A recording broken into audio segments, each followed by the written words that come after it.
Buenas, les saludo de nuevo su instructor Edgardo Javier Rueda Rangel. En esta ocasión vamos a hablar del capítulo 2 del CCNA Cybersecurity, el cual tiene como título el cubo de destrezas de ciberseguridad. Entonces, continuando con los temas de técnicas de ciberseguridad y ubicándonos en el capítulo 2, vamos a hablar a continuación de técnicas de ciberseguridad. Entonces hablamos de secciones y objetivos que vamos a hablar en estas diapositivas. El cubo de destrezas de ciberseguridad describe las tres dimensiones del cubo de Macumber. Triada de SIT describe los principios de confidencialidad, integridad y disponibilidad. Estado de los datos, diferencia de los tres estados de datos. Contramedidas de la ciberseguridad, compare los tipos de contramedidas de la ciberseguridad. Marco de trabajo para administración de seguridad de TI. Estos son los 5 pilares de los cuales vamos a tratar en esta sección. ¿Qué es el cubo de estrés de ciberseguridad? Entonces tenemos tres ejes en este triángulo. Tenemos lo que se llama la confidencialidad, la integridad y la disponibilidad. Son los principios fundamentales. Entonces, lo siguiente, para proteger el mundo cibernético, los objetivos identificados en la primera dimensión son los principios básicos del mundo de la ciberseguridad. Estos tres principios son los confidencialidad, integridad y disponibilidad. Los tres principios proporcionan un enfoque y permiten la asistencia cibernética. Priorice las acciones en la protección del mundo cibernético. Utilice el acrónimo SIT para recordar estos tres principios. Entonces tenemos SIT de confidencialidad, integridad y disponibilidad. Entonces, estado de los datos. En el mundo cibernético es un mundo de datos. Por lo tanto, tenemos los asistentes cibernéticos se centran en la protección de datos. La segunda dimensión del cubo de estrellas de ciberseguridad se concentra en los problemas de proteger los datos, ¿cierto? Y la tercera, los estados posibles, por ejemplo.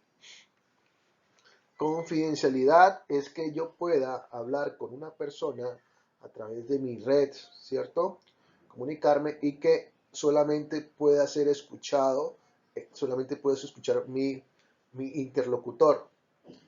Y si hablamos de integridad, que esos datos no sufran alteraciones y lógicamente que haya una disponibilidad de la información como tal. Esos son los tres principios básicos, ¿cierto? Entonces hablamos de tres principios de datos disponibles. Entonces tenemos datos almacenados, datos en tránsito y datos en proceso.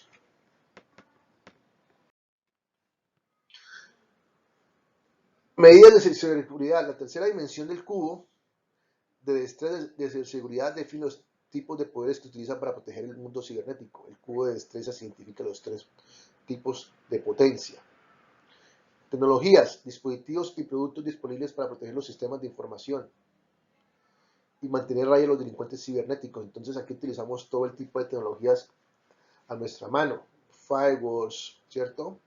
El tema de crear una red segura a través de una DMZ, etcétera. Todas las diferentes técnicas para proteger y utilizar la tecnología que tengamos a la mano para proteger nuestra información. Políticas y prácticas. Pero de nada vale yo tener los mejores equipos del mundo para proteger mi red si no tengo, digamos, una buena práctica en mi red. Entonces, ahí es lo que se conoce como políticas y prácticas. Entonces, procedimientos y pautas que permiten a los ciudadanos del mundo cibernético mantenerse seguros y seguir las buenas prácticas. Entonces, por ejemplo, yo siempre dejar, por ejemplo, que es un error, puede ser un error trivial, pero sucede, en el cual si tengo una información, la estoy guardando en mi memoria USB y resulta que yo me voy del trabajo y lo dejo esa memoria USB que tiene información susceptible, la dejo colgado, lo dejo conectado a mi computador. Entonces ahí ya no estoy utilizando las buenas prácticas. Entonces de nada vale utilizar la mejor tecnología si no utilizo las buenas prácticas. Personas. Ser consciente del mundo y los peligros que amenazan su mundo. Entonces, tener siempre, desconfiar o tener, digamos, decidir qué tipo de seguridad yo debo, de seguridad física, debo implementar en mi trabajo. Entonces, por ejemplo, esa parte que dice solo personal autorizado, que es otra parte importantísima. Entonces, la triada de SIT, ¿qué es eso? confidencialidad, integridad y disponibilidad. Entonces, si hablamos de integridad, entonces, principio de integridad de los datos. La integridad es la precisión, uniformidad y confiabilidad de los datos durante su ciclo de vida. Otro término es, el de la calidad de la información como tal. Los métodos utilizados para garantizar la integridad de los datos incluyen la función del hash. En el caso del hash es el tema de las llaves de información para que se pueda encriptar la información, la comprobación de validación de datos, la comprobación de consistencia de los datos y los controles de acceso. La necesidad de contar con integridad de datos. Entonces, por ejemplo, la necesidad de contar con integridad de datos varía según la organización utilizada los datos. Por ejemplo, Facebook no verifica los datos de un usuario publica en su perfil, ¿cierto? Un banco u organización financiera asigna una mayor importancia a la integridad de los datos que Facebook, lógicamente porque ya estamos hablando de información más susceptible. Las transacciones y las cuentas de los clientes deben ser precisas. Proteger la integridad de los datos es un desafío constante de la mayoría de las organizaciones.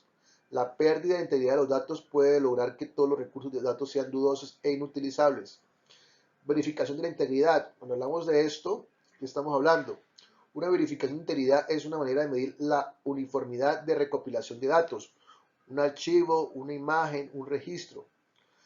La verificación de integridad, un proceso denominado función de hash para tomar una instantánea de los datos en un instante de tiempo, como está el tema.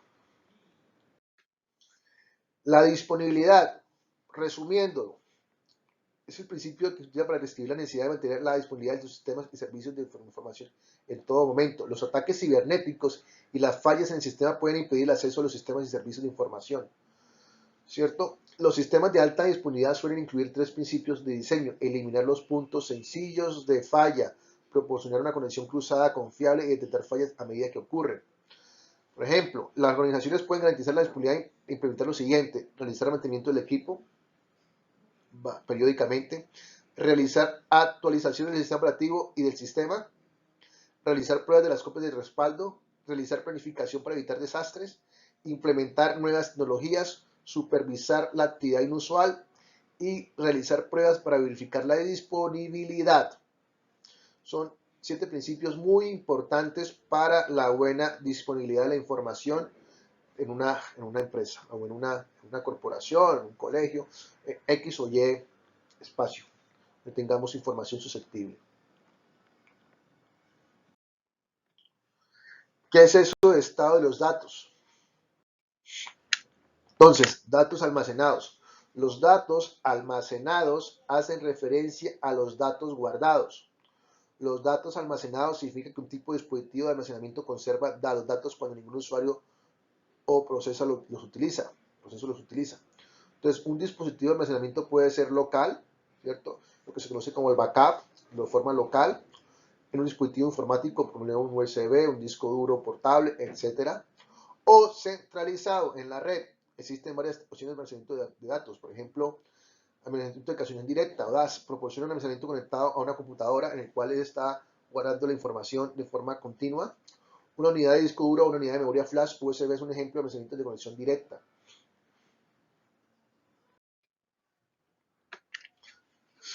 Otra información muy importante es la de los arreglos de discos o RAID, ¿cierto? ¿Sí? En el cual yo tengo varias cadenas de discos en el cual se va haciendo el backup de forma simultánea y automática cuando yo voy guardando la información en un disco duro principal y se guardan en los discos duros secundarios, que se conoce como RAID, ¿cierto? Un dispositivo de almacenamiento conectado a la red, lo que se conoce como NAS, ¿cierto? Network Area Storage. Es un dispositivo de almacenamiento conectado a una red que permite el almacenamiento y la recuperación de datos desde una ubicación centralizada, un servidor de almacenamiento, básicamente. Por parte de los usuarios utilizados en la red, los dispositivos de NAS son flexibles y escalables. Es una buena solución, lo cual significa que los administradores pueden aumentar la capacidad según sea necesario. Tenemos la arquitectura de red de almacenamiento SAN. Es un sistema de almacenamiento con base de la red. Los sistemas de SAN se conectan a la red mediante interfaces de alta velocidad que permiten un mejor rendimiento y la capacidad de conectarse a varios servidores a un repositorio centralizado de almacenamiento en un disco. Son las 3 soluciones que son las que se recomiendan, son el NAS, la SAN. Eso era, lo anterior era con datos estáticos, datos almacenados. Si hablamos de datos en tránsito, entonces tenemos otro tipo de opciones. Entonces, la transmisión de datos implica el envío de la información de un dispositivo a otro. Existen diversos métodos para transmitir información entre dispositivos, entre los que se incluyen los siguientes. La red de transferencia utiliza medios extraíbles para moverse físicamente los datos de una computadora a otra. Las redes cableadas y las redes inalámbricas, ¿cierto? La protección de los datos transmitidos es uno de los trabajos más desafiantes para un profesional de ciberseguridad. Los desafíos más grandes son la protección de confidencialidad de los datos. Los delincuentes cibernéticos pueden capturar y guardar y robar información de tránsito. Protección de la integridad de los datos. Los delincuentes cibernéticos pueden interceptar y alterar los datos en tránsito. Protección de la disponibilidad de los datos. Los delincuentes informáticos pueden usar dispositivos falsos o no autorizados para interrumpir la disponibilidad de los datos. Esos, digamos, que son los grandes desafíos para un profesional en cibernética. Datos en proceso. ¿Qué es eso de datos en proceso? Es el tercer estado. Esto se refiere a lo que los estados durante la entrada, la modificación, el cómputo del resultado.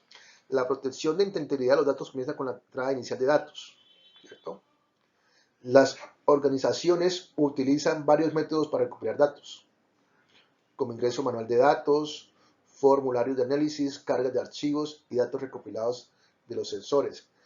Cada uno de estos métodos representan amenazas potenciales a la integridad de los datos. La modificación de los datos se refiere a cualquier cambio en los campos de datos originales, como la modificación manual que se realiza a los usuarios de los datos, el procesamiento de programas y el cambio de datos, y las fallas en los equipos que provocan la modificación de los datos. Los procesos como la codificación y la decodificación, comprensión y descomprensión y cifrado y descifrado son ejemplos de la modificación de datos. El código malicioso también provoca daños en los estados.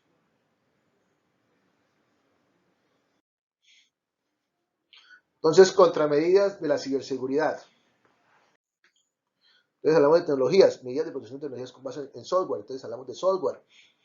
Medidas de protección de software incluyen programas de servicios que protegen los sistemas operativos, las bases de datos y otros servicios que operan en las estaciones de trabajo, los dispositivos portátiles y los servidores y sistemas de tecnología basadas en software utilizados de los archivos y la organización, ¿cierto? Si hablamos de hardware, pues hablamos entonces en este caso de tecnologías basadas en hardware, ya de equipos como tal, que están instaladas dentro de una capacidad de la red, pueden incluir dispositivos de firewall, sistemas de detección de intrusos, IDS, sistemas de prevención de intrusos, IPS y sistemas de filtrado de contenido. Hoy hablamos de equipos como tal. Otros tipos de tecnologías que son muy seguras, ¿cierto? Y dan robustez a una red, como son medidas de protección de tecnologías en la base de red. Por ejemplo, tenemos contramedidas como son la red privada virtual, es una red virtual segura que utiliza la red pública, es decir, Internet. La seguridad de una VPN reside en el cifrado del contenido de paquetes entre los terminales que definen la VPN. Control de acceso a la red, el NAC, requiere un conjunto de verificación antes que permitir que un dispositivo se conecte a una red. Algunas verificaciones comunes incluyen la instalación de actualizaciones de software antivirus o sistemas operativos. Y seguridad de punto de acceso inalámbrico incluye la implementación de autenticación y la encriptación de información como tal. Tecnologías. ¿Qué más encontramos? Entonces encontramos las medidas de protección tecnológica con base en la nube. Algo muy seguro también. Contramedidas tecnológicas ahora también se incluyen tecnologías con base en la nube. Las tecnologías con base en la nube cambian el componente de tecnología de la organización al proveedor de la nube. Software como servicio SaaS permite que los usuarios tengan acceso al software y las bases de datos de la aplicación. Los proveedores de la nube administran la infraestructura. Los usuarios almacenan datos en los servidores del proveedor de la nube. Infraestructura como servicio. Proporciona recursos informáticos virtualizados a través de Internet. El proveedor es el host del hardware, del software, de los servidores y los componentes almacenados. Y por último encontramos dispositivos de seguridad virtual. Se ejecutan en un entorno virtual con un sistema operativo por empaquetado y reforzado que se ejecuta en el hardware virtualizado.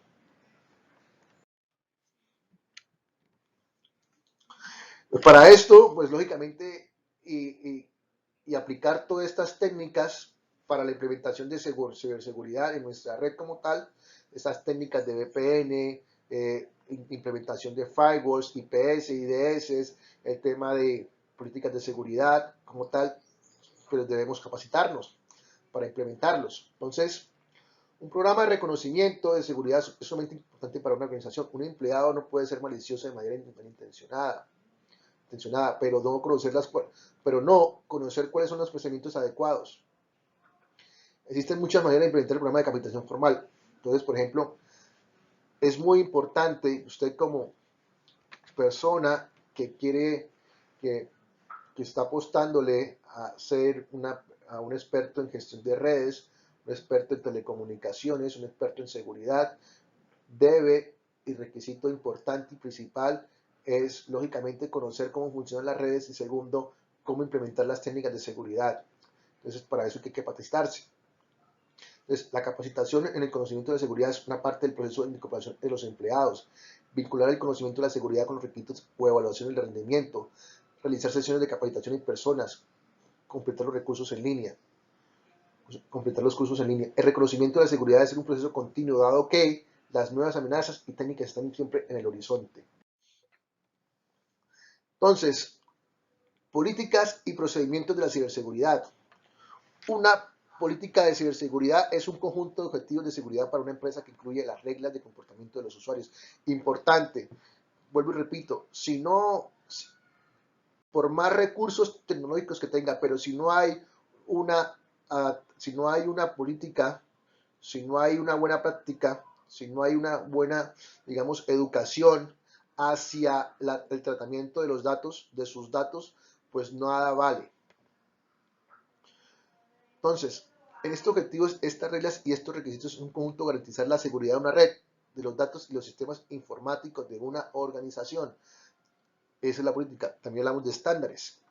Ayuda a un personal de la TI a mantener una uniformidad en el funcionamiento de la red. Entonces hablamos de estandarización para que todos hablemos el mismo idioma. Otra, las pautas. Consta de una lista de sugerencias sobre cómo hacer las cosas de manera más eficaz y segura.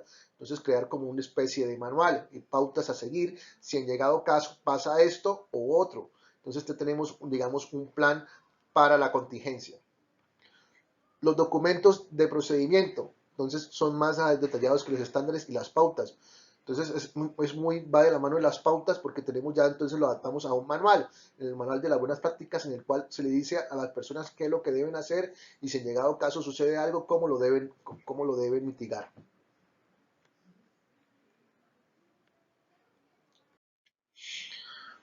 Marco del trabajo para la organización de la seguridad TI.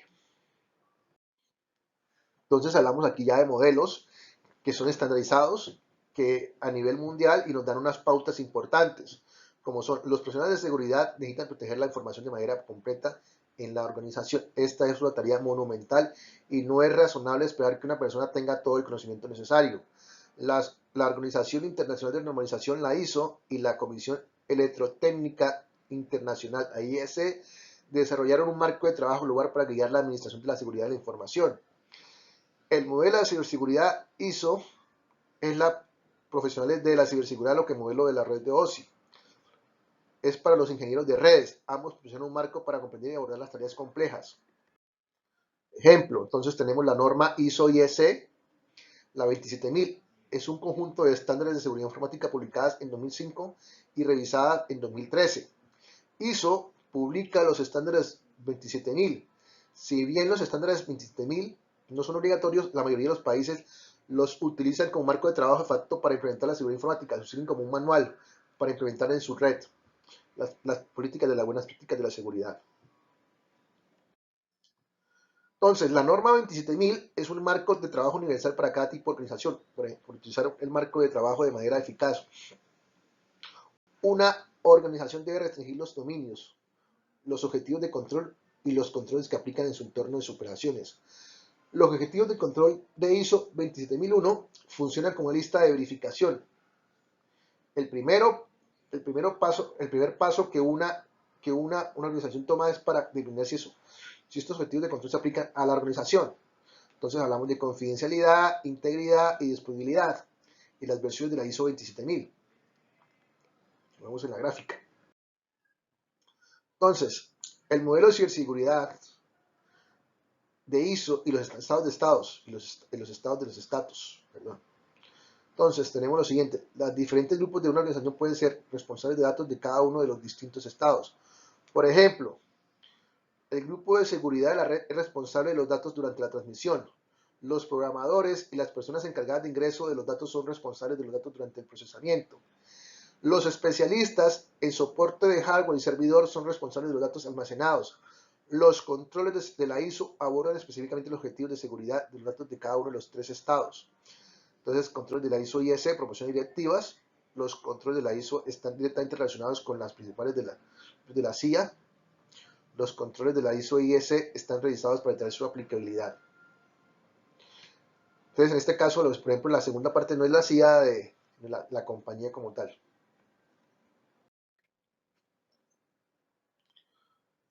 El modelo y los mecanismos de protección de la ciberseguridad de la ISO. Los objetivos de control de la ISO 27001 se relacionan directamente con las políticas, los procedimientos y las pautas de ciberseguridad de la organización que la Administración Superior determina.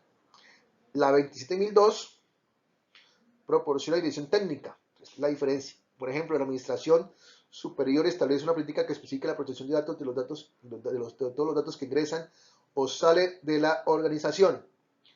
La implementación de la tecnología para cumplir con los objetivos de la política no involucraría a la administración superior, sino que eso lo haría, en este caso, el técnico, y aquí aplicaríamos lo que se conoce como la 26002.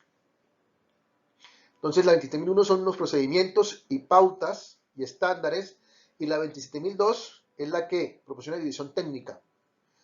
La responsabilidad es la responsabilidad de los profesionales de TDI implementar y configurar correctamente el equipo utilizado para satisfacer las directivas de la política establecidas por la Administración Superior. Entonces, todo esto va de la mano. Pues muchas gracias. Eso fue el resumen, digámoslo así, del capítulo 2. Si quieren ser un poco más específicos, los invito a que lean cada uno de los ítems del capítulo 2 y a continuación les mostraré las actividades a realizar. Gracias.